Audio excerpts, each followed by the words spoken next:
On July 8, 1947, the U.S. Army claimed to have found a flying saucer.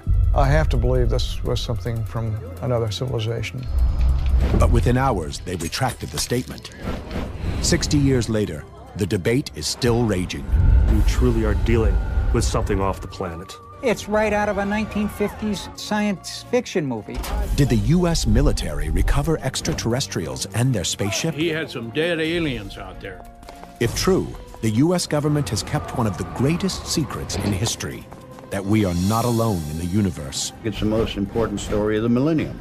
If not, a footnote has become a legend. Broadcasting live from the dark and cold dungeons deep beneath the KLAV studios in Las Vegas, Nevada. Prepare yourselves to be taken away into another dimension, as we now have control over your thoughts, fears, and perspective of the unexplained world you dare not speak of. With your hosts, Lindsay Knight and Michael Knight. Ladies and gentlemen, we now open the gates to the paranormal and beyond.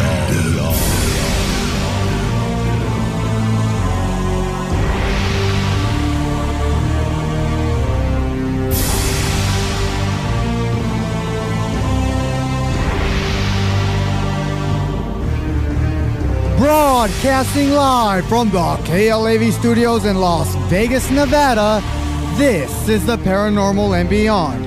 In 1947, on a ranch near Roswell, New Mexico, an airborne unidentified object would crash, starting the biggest and most infamous UFO case and cover-up in history.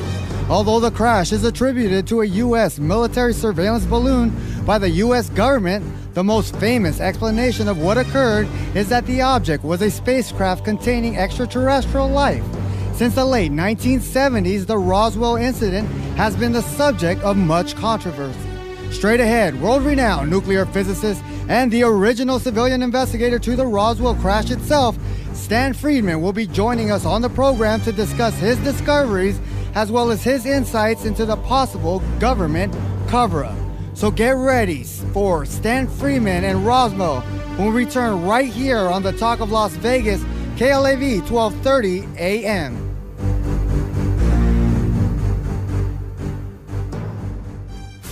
Your ticket to the unknown is at KnightsParanormalResearchSociety.com. UFOs, ghosts, aliens, hauntings, mysterious places, and more can be found at KnightsParanormalResearchSociety.com. Knights with a K, ParanormalResearchSociety.com. Based out of Las Vegas, Nevada, Knights Paranormal Research Society is owned and operated by the renowned brother and sister team of Michael and Lindsay Knight. Seeing is believing. And at KnightsParanormalResearchSociety.com, you're going to believe.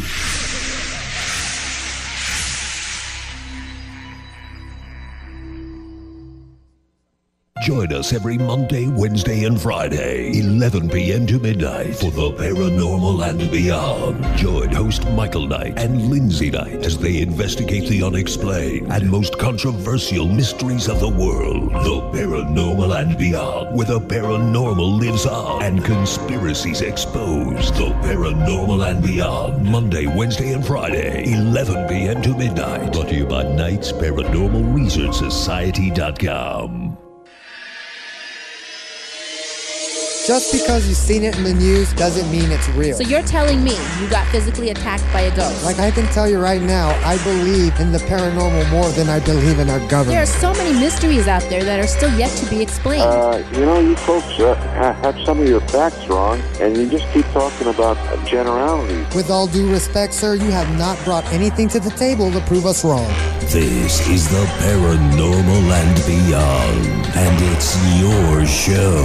Call us at 731-1230. Here again, Michael Knight and Lindsay Knight.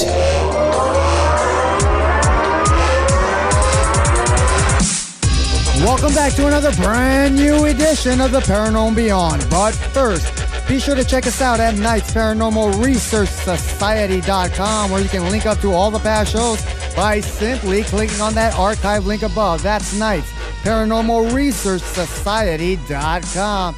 Ever dreamed of being an actor? Well, you can by acting right now by logging on to HollywoodBoundActingAcademy.com. Once again, that's HollywoodBoundActingAcademy.com. Special shout out to all those listening online through the KLAV1230am.com website, and all those driving around in your cars in the Vegas Valley tuning to us through your stereos. God bless each and every one of you.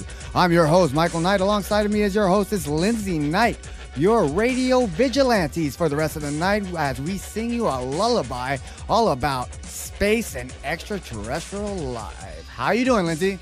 Doing well, Mike. How you doing? I am doing great. Once again, my throat is hoarse. Could be the weather or it could be me running earlier today.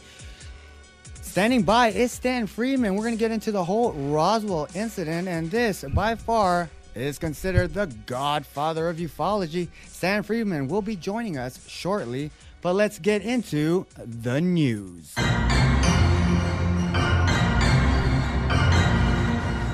Topping the news for the Paranormal and Beyond this Friday, November 1st, giving you up-to-the-minute news on the strange and bizarre happenings around the globe. Have the homeless become nothing less than exotic specimens to be observed in their natural environment? Is that how a homeless man could lie dead on the street for a day while people took photos but no one could bring themselves to call the cops? In a testament to the attractiveness of the spectacle at the expense of dignity, sensitivity, and common humanity comes a story out of Houston, Texas, where hundreds of workers and passerbys trekked past a half-naked homeless man laying pantless, dead in the street, but they did not just walk on past, oblivious to the half-naked body. No, as the New York Daily News reported, people paraded past Big Eye for an entire day, many taking the time to snap photos of the man, capturing images of the partially naked corpse on their cell phones. But they didn't call the police. No, how could this happen? It is common and known as the bystander effect, an individual and collective psychological social phenomenon where people refuse to offer aid to a victim where there are others around. If they just had used their cell phones to make a call instead of a picture, perhaps this man could still be alive today. Sergeant Brian Harris of the Houston Police Department told KHOU in Houston, "I would like to say our city is better than that. I know our city is better than that. Apparently it is not." Police say that the homeless man known as Big Guy was passed by and photographed for at least 20 hours. Most simply thought that the man was sleeping. Still, one passerby even placed a sweater over the body, not knowing that the man was dead. It is believed that the homeless man died of natural causes. Sad, sad news. Reporting the news for the Paranormal and Beyond, I am Lindsay Knight. Somebody should have handed that guy without pants some necro pants. I didn't even know there was such a thing called bystander effect. Well, if he had some necro pants and put some, change into the pockets of, I'm not even going to say it and go there, but you know what I'm talking about, he would have made money and been warm this cold coming up winter, I would say. All right, let's get into our main topic, which is Roswell. Our special guest, Stan Friedman, received his Bachelor's of Science and Master's of Science degrees in physics from the University of Chicago in 1955 and in 1956. He was employed for 14 years as a nuclear physicist by such companies as GE, GM, Westinghouse, TRW Systems, Aerojet General Nucleonics, and McDonnell Douglas, working in such highly advanced classified programs such as nuclear aircrafts, fissions and fusion rockets, and various compact nuclear power plants for space and terrestrial applications. He became interested in UFOs in 1958 and since 1967 has lectured about them at more than 600 colleges and 100 professional groups in the 50 United States, including 10 in Canada provinces and 18 other countries, in addition to various nuclear consulting efforts. He has published more than 90 UFO papers and has appeared on hundreds of radio and TV programs, including The Larry King Show in 2007 and twice in 2008. He has also appeared on many televised documentaries. He is the original civilian investigator for the Roswell incident and had co-authored Crash That Corona, the definitive study of Roswell incident.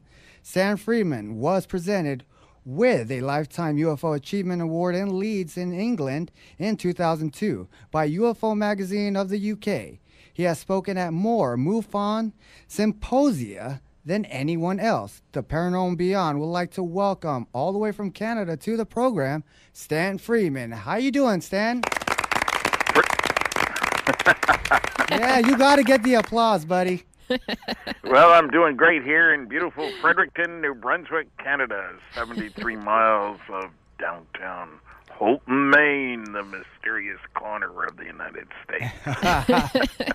You know, let me ask you this, starting off, because, you know, you're so,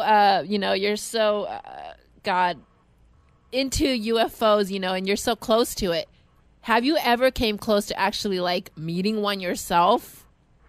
Well, no. The closest I came, I was being interviewed with Kathleen Marden, my co-author on Captured, the Betty and Barney Hill UFO incident, and Science Was Wrong. We were in darkness in New Hampshire, not far from where that abduction took place. We're on a hillside, and it's dark, and a dirt road, and a cameraman is looking up at us and filming us, and suddenly says, "What's that behind you?" That doesn't happen during interviews, you know that. But, so we turn around, and, hey, what is that up there? There's some light, and then over to the right of that, another light, and then another one, about 4 or 5 of them. I don't know what it was, and we talked about it, and they filmed us back to the camera looking up at this stuff, and we eventually decided the MUFON men in New Hampshire did some investigating and found that it was probably National Guard guys from Vermont dropping battlefield flares. We're not talking flares you put on the road when you have an automobile accident. You know, we're talking something to light the field so you can kill people. That's what it boils down to, and photograph them. And the funny thing is, when we got back to the hotel, 2 women there said, "Hey, we got to talk to you. We saw something earlier today that was really strange," and they sketched it and looked exactly like what we saw. So that's about as close as I've come. I've talked to loads of people who have seen UFOs, but, you know, you mentioned the bystander effect. One of the things I found, I very often, after my lectures, ask my audiences, how many people here believe they've seen what I would consider to be a flying saucer? And they've just heard a lecture, flying saucers are real, or flying saucers in science. And I stress, look, just raise your hand. We're not asking for names. We didn't let the CIA come in, etc. And the hands go up just barely over the heads. Each one fearfully is the only one. And I point and count. One, point. And by the time I get to the far right, 10% of the people believe they have seen one. However, bystander effect. How many of you reported what you saw? 90% of the hands go down. 1 in 10 reported it. The rest didn't. And when they come to my table and I sign a book, and they got to tell me their story, because they know I'm not going to laugh. They tell me their story, and I'll say, "Did you report the sighting that you had?" No. Why not? They'd think I was some kind of a nut. That's a little different than doing something about a body laying on the street in Houston, but it's the same idea. You don't want to get involved. You're fearful of what will happen. What will it do to you, your reputation? Keep your nose out of other people's business. All these old lines. But don't you think that's what's happening with society today? People are, they don't want to get involved. I do. Yes, I do. And, I enjoy being on the stage. I'm a true Leo. I don't mind sticking my neck out. And incidentally, in over 700 lectures, I've only had 11 hecklers, and 2 of them were drunk. And I'm told you'll get that many if you talk about sports, religion, politics. I don't talk about those things, of course, but, that's the way it is. So, yes, in our society, we think several times before getting involved. If it's our kids that are being attacked by somebody, we'll get involved. But otherwise, no, we're all separatists, I guess. And so, I'm not a psychiatrist, although, frankly, I wish I knew one who would do a good study of the will not to believe on the part of what I call the ancient academics and fossilized physicists, the people with lots of degrees after their name, who stand up and say utterly stupid things about flying saucers. I don't know what they're protecting, their own reputation, or if this is true and they don't know about it, that means they know less than they think they do, whatever the reasons. But I think it would be nice to find out why some well-educated people say stupid things about a subject about which they know nothing. I keep running across there are basically four basic reasons for debunkers, four rules that they operate by. What the public doesn't know, I'm not going to tell them. If you can't attack the data, attack the people. It's easier. Do your research by proclamation. Investigation is too much trouble. Absolutely, Stan. Stan, we already have a caller for you. We have Mark Zersau on the line. We'd like to speak with you. Mark, Mark, you're on the program. Okay, and Mr. Friedman, after hearing while I was waiting on air, I am in full agreement with you. I mean, attack the messenger, dare not investigate and, think outside the box and think for yourself. Yeah. And I'm in full agreement, Mr. Friedman. I mean, again, and I hate to throw a monkey, forgive me, I don't mean to throw a monkey wrench, but at the same time, concerning UFOs and Roswell, let us bear in mind Jack Parsons and such, also, who were big into, the Satanism and the occult and so on and so forth. And let us not forget Werner von Braun and the escaped Nazis that the U.S. government helped to relocate and take their technology to start up the Cold War and possibly use the technology for UFOs. Let us not also forget the possibility, going down the occult road, using, like the black arts and supposedly, I can't swear to this, Jack Parsons and Lindsay Michael, in that little book that I gave you by Brother Michael Diamond, how supposedly they claim to, I can't swear to it, that maybe opened a hole to another dimension or a portal into hell or what have you, but there's that aspect to look to too. Extraterrestrial, I'm not too sure about, but maybe interdimensional, Mr. Friedman. And again, I'm not trying to throw a monkey wrench. I'm on your side. No, I understand what you're saying. One of the things that's important here, and I worked on a lot of far-out stuff, nuclear airplanes and so forth, one of the things is that we often fail to realize we don't know all there is to know. My basic mantra is that technological progress comes from doing things differently in an unpredictable way. The future is not an extrapolation of the past. We want it to be. It's so much easier if it's just more of the same. But take a look at a laser. They've been around for a little over 50 years. It's not a better light bulb. Entirely different physics. And almost the great discoveries, say, since 1900 have dealt with things that you couldn't see, which gave you problems. Viruses, bacteria, gamma rays, neutrons, protons. They're there, but you can't see them. And meteors from the sky? Come on, there are no rocks in the sky. How could a rock be coming down from the sky? So it's a failure to open up to what's new. Looking back to what's old is so much easier. We should be able to explain it by what we already know. And yet, the future is different from the past. Look at the Internet, for example. If you had told somebody in 1947 that billions, and it is literally billions of people, would be able to be connected with each other instantly from all over the world, they'd say, lock this guy up. Yeah, what are you talking about? I would have thought you were crazy. I was like, what are you talking about, really? Yeah, you get the point. And so one of my goals, partly because I've been lucky, I worked on far-out stuff. And not small programs. The public doesn't seem to be aware of the fact that back in 1958, for example, a long time ago, I was working on nuclear airplanes for General Electric Aircraft Nuclear Propulsion Department. Now, was it a small group of professors and grad students? Heck no. We spent $100 million that year. We employed 3,500 people, of whom 1,100 were engineers and scientists. And most people would say, what do you mean nuclear airplanes? No such animal. Well, we spent a lot of money researching that. And it's true. I worked on fission nuclear rockets. You got fission and fusion, two nice nuclear ways of producing a heck of a lot of energy. And, you can get a sense of how weird it is when you get into advanced technology. When you look at a big bomb in 1944, it was a 10-ton blockbuster. Produced the energy of 10 tons of TNT. Made a big hole in the ground, and they were dropped all over Europe.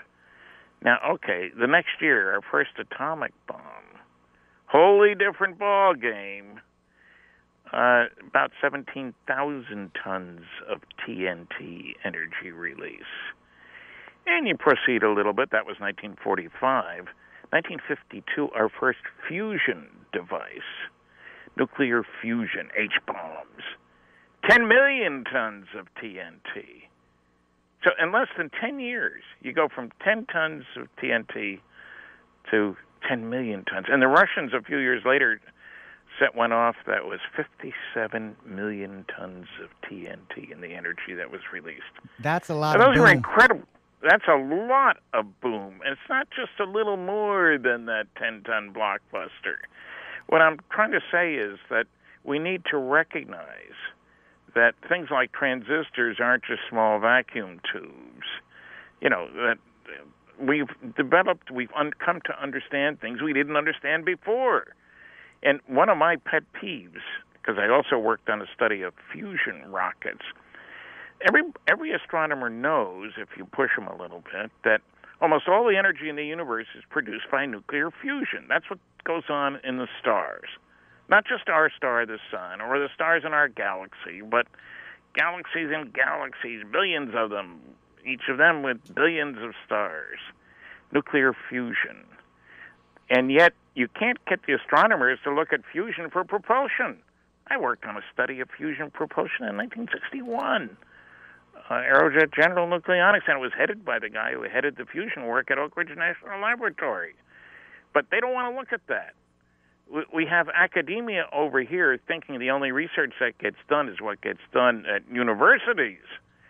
You mentioned Roswell earlier. I've had two different scientists tell me, Stan, if a saucer had crashed at Roswell, they would have to have pulled half the physicists in the country away from colleges to find out more, and I just laughed my head off.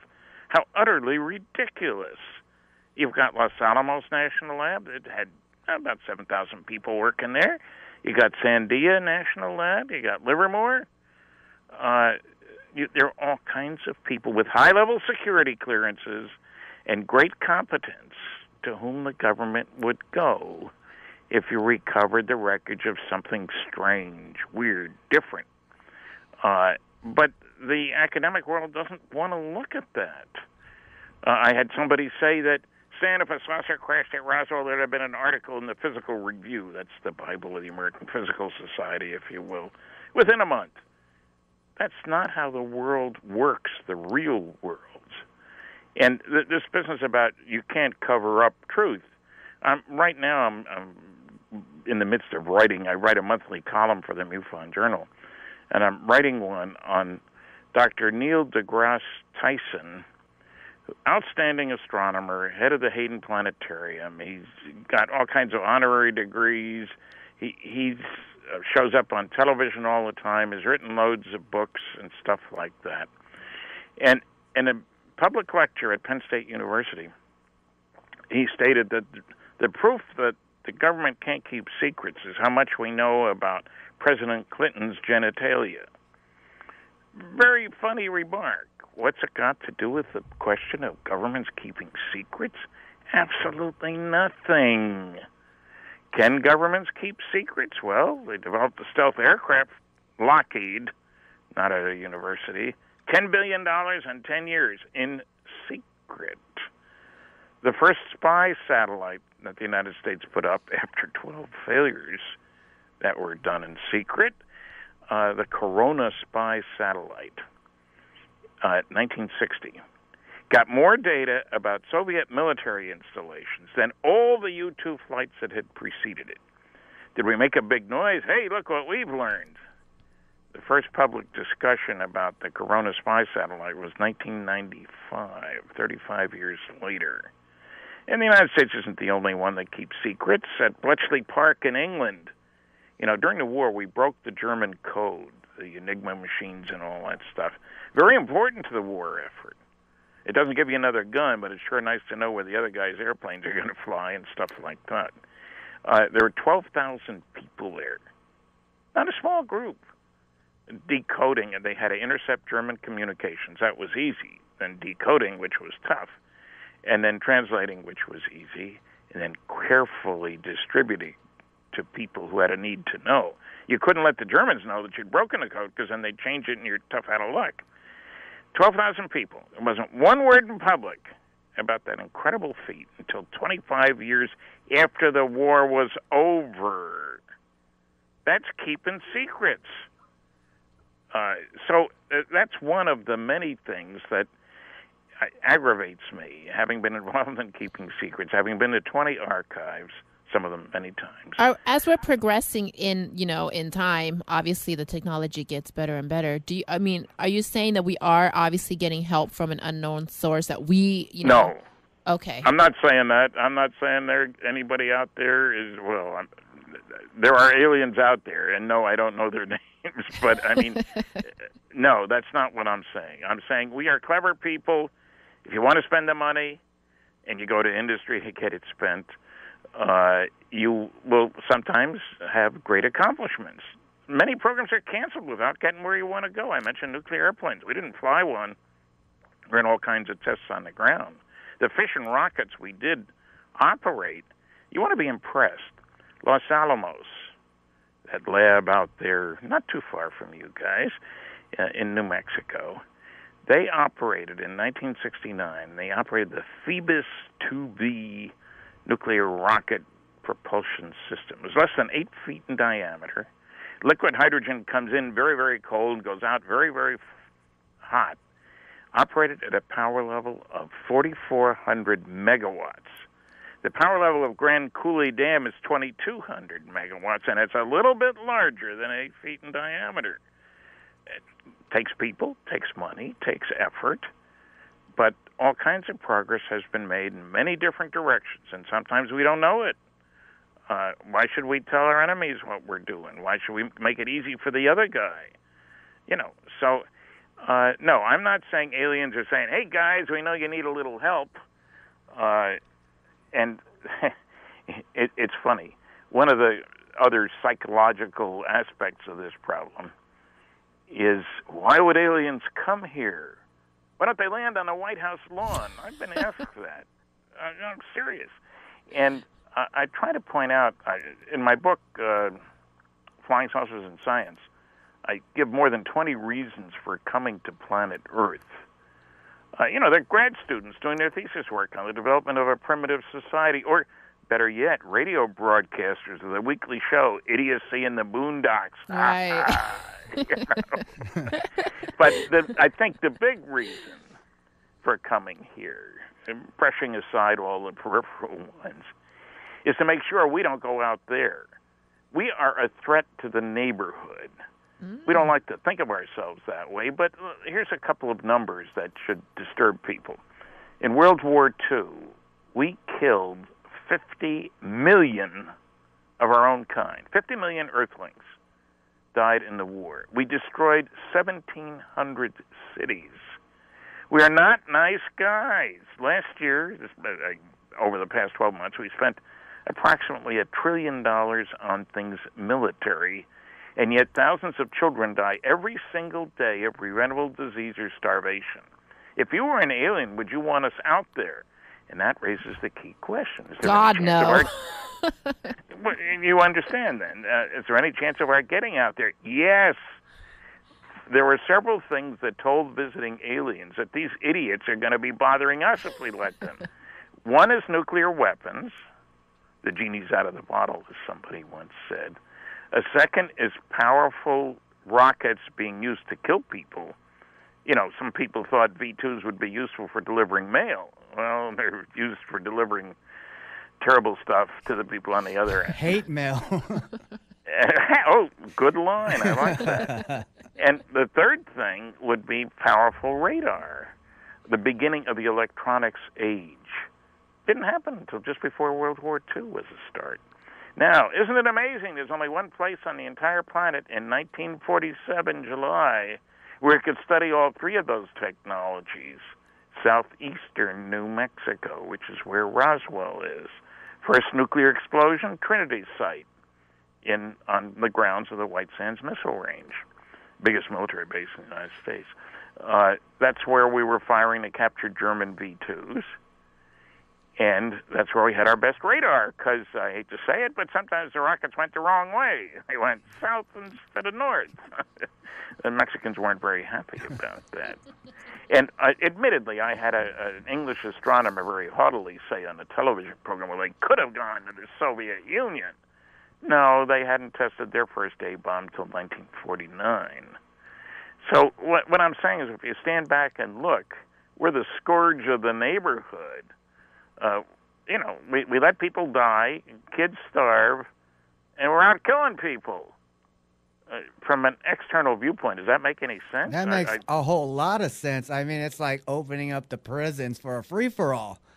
That would bother a lot of sane people out there if there's any left. Well, we learned after Pearl Harbor that you better not get caught with your pants down.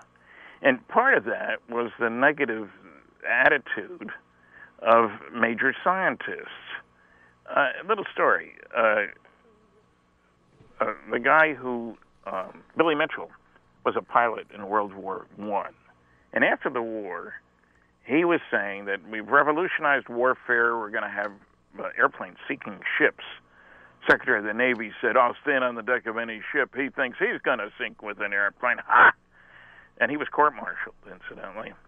Well, fast forward to 1941, November 29th.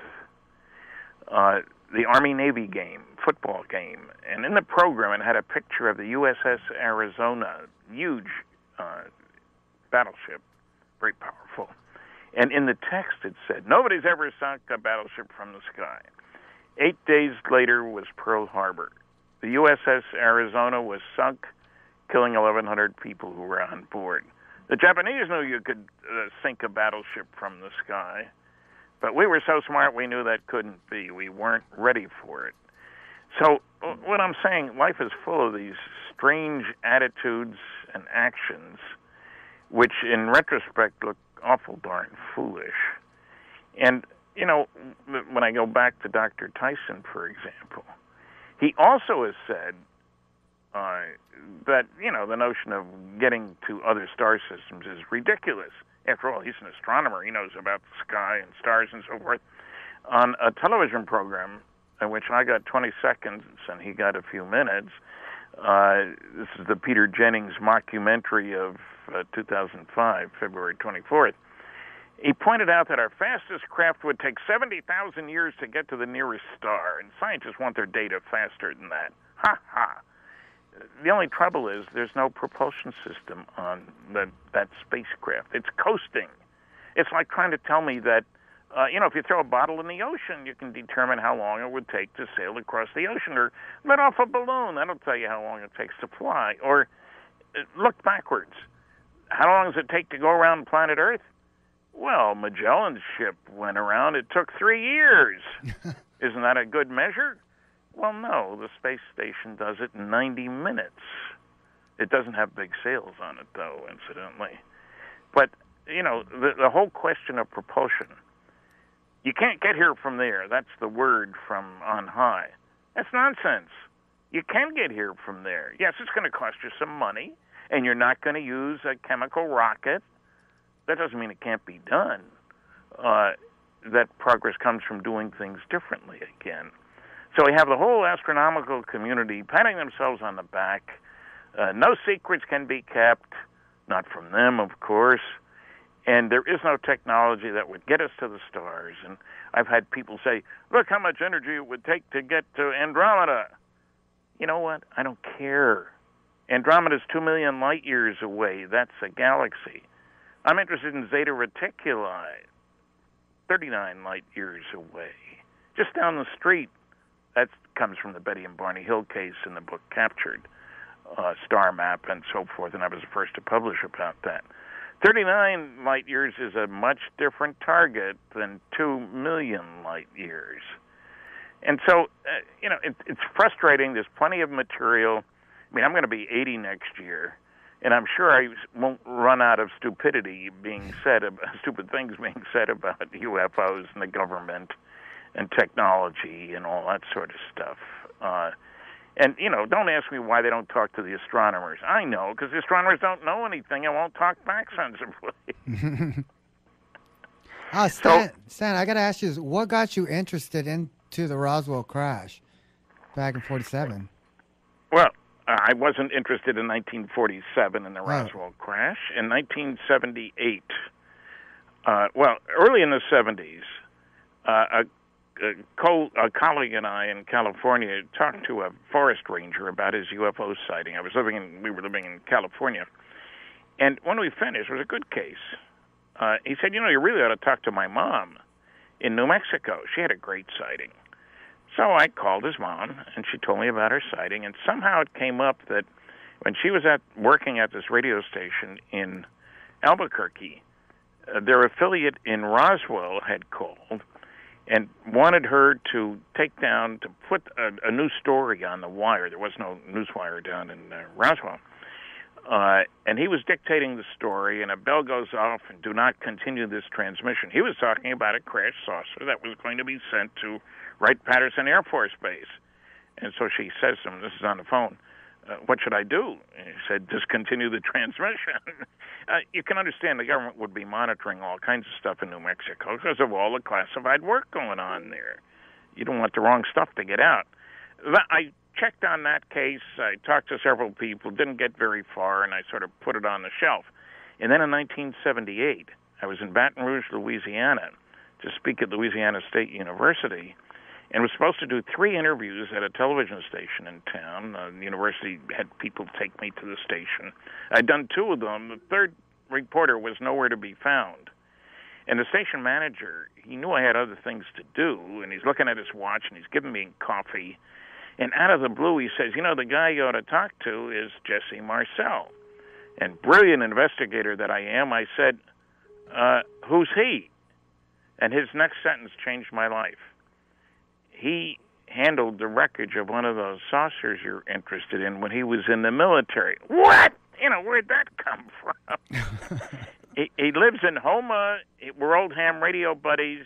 You ought to talk to him. I was busy the rest of the day because the reporter did show up and we did the interview, and I was doing other things. The next day from the airport, I called information, got a number for Jesse Marceau, and he told me his story. And people say, why did he talk to you, Stan? Because he's one of the few people who couldn't deny his involvement. I found out later, of course, that his name was in newspapers, his picture was in newspapers. He could hardly say, oh, no, I had nothing to do with that. But I followed up, shared the information with Bill Moore. We located 62 people in conjunction with that Roswell event. In the next year and a half, the first book came out in 1980, the Roswell incident. We kept looking for people. By 1986, it was 92 people. I started the Unsolved Mysteries program, instigated, I guess you could say. And that was seen by 27 million people in 1989 and 30 million people the next year. And witnesses came forward, and a whole industry has been built up. And I don't even get a cut of the take. Millions of visitors to Roswell. And it seems poetic justice. The base at Roswell, and nobody tells you this from the negative side, the Roswell Army Airfield was the home of the most elite military group in the entire world, the 509th. They are the ones who dropped the atomic bombs on Japan. They are the ones who dropped 2 more bombs in Operation Crossroads in 1946. Hand-picked officers, hand-picked men. It wasn't a bunch of dinks with nothing to do but sit around and make up stories. And the base got closed, would you believe, in the mid-'60s because New Mexico didn't vote for Lyndon Johnson in the 1964 election. So he closed the base, moved it to, of all places, Texas. Johnson's home base, of course. And so it's poetic justice. The closure of the base was devastating to the town. At 25,000 people, lots of them worked out at the base and so forth. Great. It has a 13,000-foot runway, which is huge.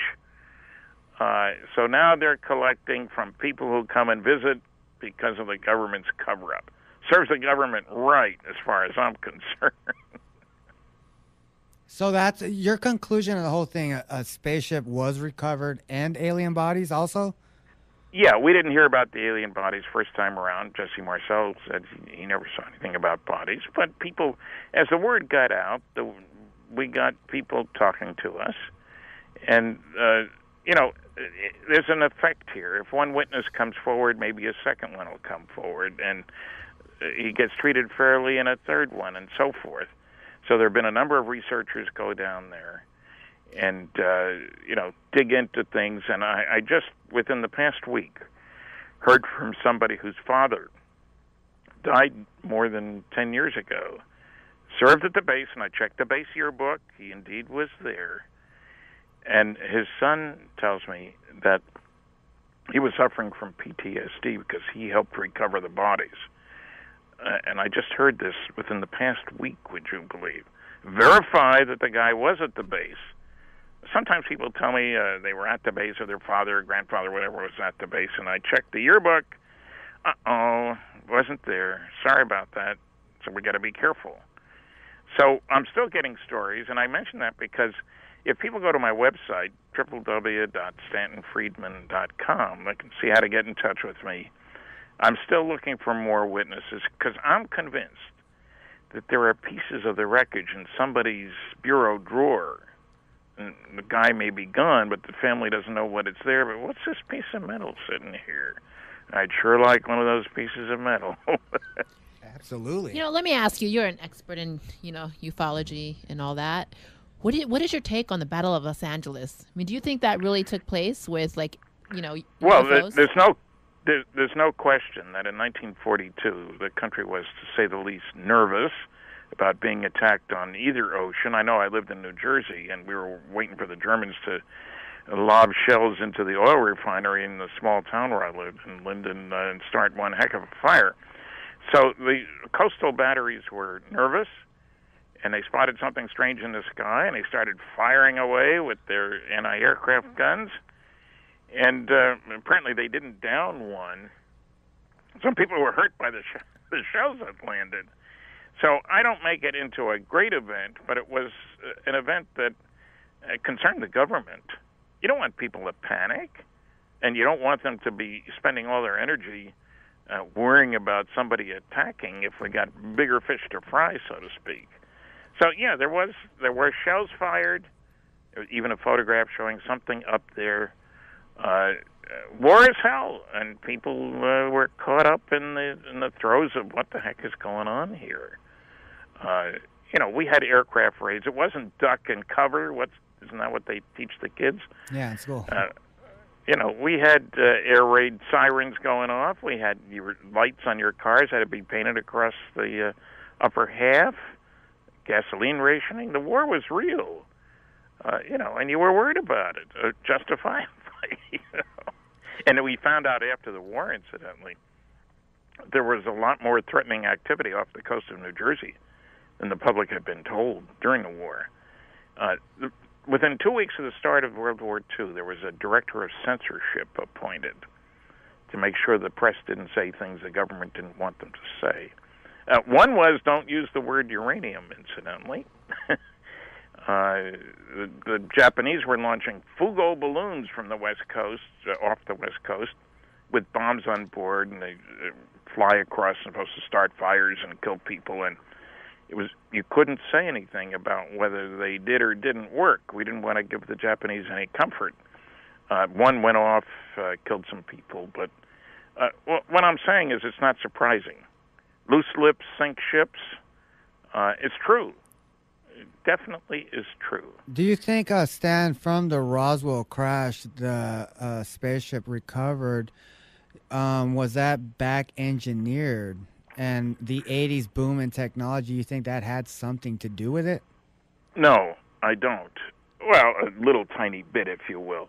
Look, people have been back engineering crashed vehicles for a long time. World War II, if a German fighter crashed in England without blowing up, we were there to check on the technology, what metals were used, what were the tolerances. Oh, look what they're doing here, how clever. And the Germans certainly looked at American or English planes that were on the ground. So I'm sure we tried. But again, people don't seem to have any idea of how much money was spent because of the Cold War. As I mentioned, $100 million in 1958 at GE. $100 million is a lot of money in 1958. And that wasn't even a black program. That is, its existence was known. Lots of the atomic bomb project, the Manhattan Project. You realize we built a mile-long facility, literally a mile long, to separate isotopes of uranium, and we used 5% of the electric power being produced in the United States to do that, to pump a uranium-based gas through tiny little holes on nickel sheets from one end to the other. 5% of the electric power of the United States, all done in secret. And so what I'm saying is if you spend enough money and hire enough smart people, you're going to turn up with new technology. Now, I will say this. One of the things that makes a technology project more likely to succeed is knowing what you're trying to accomplish can be done. The Russians, after the war, knew that you could build atomic bombs. The United States had set off 5 of them. The Germans, during the war, had an atomic bomb project, but they didn't know you could build them. Is it worth the effort? They knew you could build rockets, so they spent most of their research and development money on building bigger and better rockets. So I think we learned something. There's a picture of me in my book, Flying Saucers and Science, with my hand on the Apollo 12 command module. I gave a talk to the NASA group there in Southern California. They took me around, took my picture, etc. And what's interesting is it's a round, blunt body. But I always thought, and many other people did too, a high-speed craft in the atmosphere has got to have a pointy nose, sharp wings, highly streamlined. Here's a darn old round, blunt body. Well, it turns out they did wind tunnel tests on round, blunt bodies. I think somebody said, hey, if it works for them, let's see whether it really does work. And it did. And so I'm not saying we haven't learned anything, but I don't think that's what inspired all the developments that were made. It was good, hard work from smart people spending lots of taxpayer dollars. So do you think that we today, government alone, and as far as some black ops secret programs out there, are working in conjunction with extraterrestrial life as we speak? I have no reason to say we are. I can't prove we're not, obviously. But, do they pay Social Security? I mean, That's a good point. I don't think they would be working for the government, right? Well, yeah, I can't imagine them working for the government. And, there's another part of this. Some people say, well, Stan, if we recovered a flying saucer, why aren't we building our own? If you gave Christopher Columbus a nuclear submarine, hey, Chris, you've done a great job, a whole new continent. I got a little problem here. Here's a nuclear submarine. I need 2 more. Money is no object. Could he have built one? Not a chance. Not a chance. Good point. And so the fact that you have a piece of really exotic stuff doesn't mean you can duplicate it. You may learn from it. And let me give you a specific example. Remember, they didn't recover an intact flying saucer at Roswell. It's a bunch of pieces, a debris field, lots of little stuff. Foil-like materials, very strong, very strange. You could crumple them up and they'd uncrumple on their own, which is neat, if you will. But that is not the same as recovering, the manual and the craft. As a specific example, you'd send this stuff out to labs, secret labs, highly talented people. You don't tell them where you got it. It's none of their business. They don't have a need to know. And you say, what is this stuff? And the guy says, it's a combination of 2 elements, samarium and cobalt. Why would you put those together? Not your problem. You send it out to other people. Tell me the magnetic, electrical, thermal properties of this weird stuff. Again, you don't tell them where you got it. Maybe he thinks you got it from the Russian spies. Who knows? Anyway, and the guy comes back and says, I don't know what this stuff is, but measure the highest magnetic field. highest magnetic moment of any material I've ever tested to make a great permanent magnet. And that's what's used in ghetto blasters, incidentally. And I'm doing a radio program. I used to do a weekly science commentary here in Fredericton, New Brunswick. And I'm reading about new and better permanent magnets. And at the end of the article, it says the original work on samarium cobalt was done at, of all places, Wright Air Development Center. That's Wright-Patterson Air Force Base in Ohio. And I just laughed my head off. We know that's where the wreckage from Roswell went. So we may have learned something.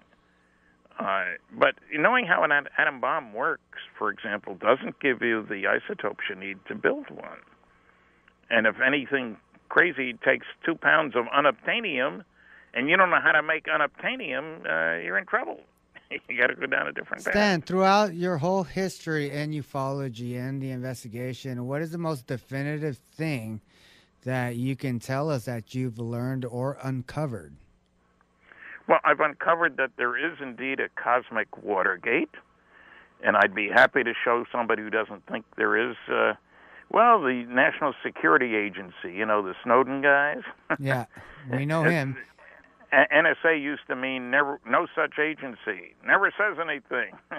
Anyway, the NSA released, because of a Freedom of Information suit, way back when, they released 156 top-secret Umbra documents about UFOs.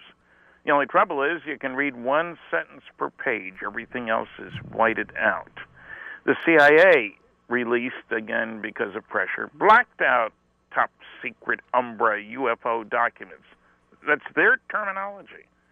And you can read, 6 words a page, stuff like that. We have a statement from an Air Force general who was asked, what should we do about Project Blue Book, ostensibly the only group concerned with UFOs, is back in 1969. And Carol Bolander, Air Force general, put out a memo, which we didn't see until 10 years later, you understand. But it led to the closure of Project Blue Book. And in this memo, he says, reports of UFOs which could affect national security are not part of the Blue Book system. Interesting. And that's an incredible statement, since we've been told by the Air Force all this time that Blue Book was it. I talked to General Bolander. I don't know of anybody else who has. He's dead now, unfortunately. And I said, it sounds like you're talking about, there are 2 separate channels of communication here. Those sightings that could affect national security, and the humdum, you're standing at the end of your driveway and a saucer flies over, big deal. But what if a saucer goes down the runway at a Strategic Air Command base where there are nuclear weapons stored? That is a national security problem. And he agreed with me. Stan, we are about to be out of time. What is your website where people can contact you and read more of your material and pick up your literature at? My books and my DVDs, yes. Everything. Boy, does time run by so fast. www.stantonfriedman.com. There are articles to read, books to read, strong statements, even a little humor from time to time, because I poke fun at the nasty, noisy negativist. And there's a lot out there. Yes. We commend you on your research when it comes to ufology, and thank you for being on the program. My pleasure. Stan, good morning. Good morning to you, too. Everything you say, there's such a broad range to you. So, definitely have to go to your website, everybody out there, and read your books, because Stan Friedman, everything you say is absolutely amazing. All right. And also, thank you, Mark Zersow, for your call. And join us back here Monday as we have Mystic Uri Geller on the program to talk about his life in the public eye and his abilities when we return right here back Monday on the Paranormal and Beyond. Everybody out there, enjoy your weekend and stay safe.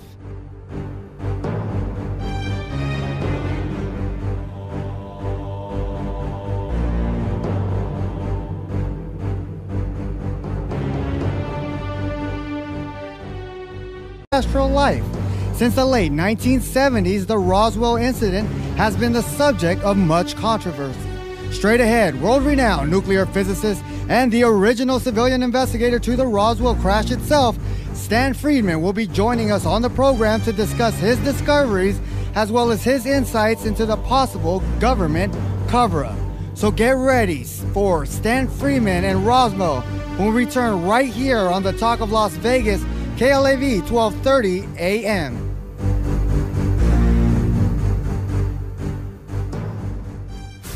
Your ticket to the unknown is at KnightsParanormalResearchSociety.com.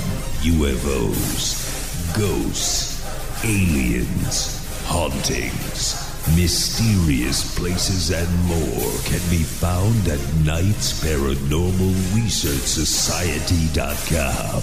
Knights with a K, Paranormal Research Society.com. Ears and perspective of the unexplained world you dare not speak of. With your hosts, Lindsay Knight and Michael Knight. Ladies and gentlemen, we now open the gates to the paranormal and beyond.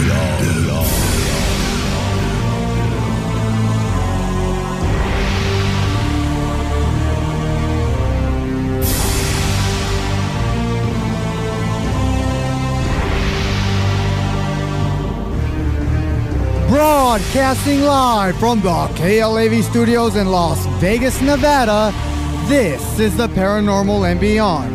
In 1947, on a ranch near Roswell, New Mexico, an airborne unidentified object would crash, starting the biggest and most infamous UFO case and cover-up in history. Although the crash is attributed to a U.S. military surveillance balloon by the U.S. government, the most famous explanation of what occurred is that the object was a spacecraft containing extraterrestrials. Based out of Las Vegas, Nevada, Knights Paranormal Research Society is owned and operated by the renowned brother and sister team of Michael and Lindsay Knight. Seeing is believing. And at KnightsParanormalResearchSociety.com, you're going to believe.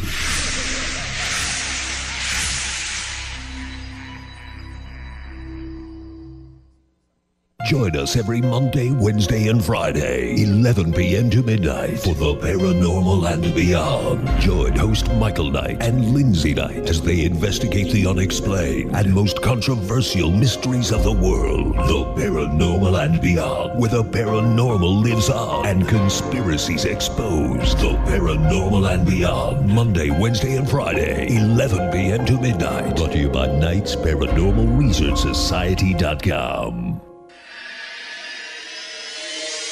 Just because you've seen it. On July 8, 1947, the U.S. Army claimed to have found a flying saucer. I have to believe this was something from another civilization. But within hours, they retracted the statement. 60 years later, the debate is still raging. We truly are dealing with something off the planet. It's right out of a 1950s science fiction movie. Did the U.S. military recover extraterrestrials and their spaceship? He had some dead aliens out there. If true, the U.S. government has kept one of the greatest secrets in history, that we are not alone in the universe. It's the most important story of the millennium. If not, a footnote has become a legend. Broadcasting live from the dark and cold dungeons deep beneath the KLAV studios in Las Vegas, Nevada. Prepare yourselves to be taken away into another dimension, as we now have control over your thoughts. In the news doesn't mean it's real. So you're telling me you got physically attacked by a ghost? Like I can tell you right now, I believe in the paranormal more than I believe in our government. There are so many mysteries out there that are still yet to be explained. You folks have some of your facts wrong, and you just keep talking about generalities. With all due respect, sir, you have not brought anything to the table to prove us wrong. This is the Paranormal and Beyond, and it's your show. Call us at 731-1230. Here again, Michael Knight and Lindsay Knight.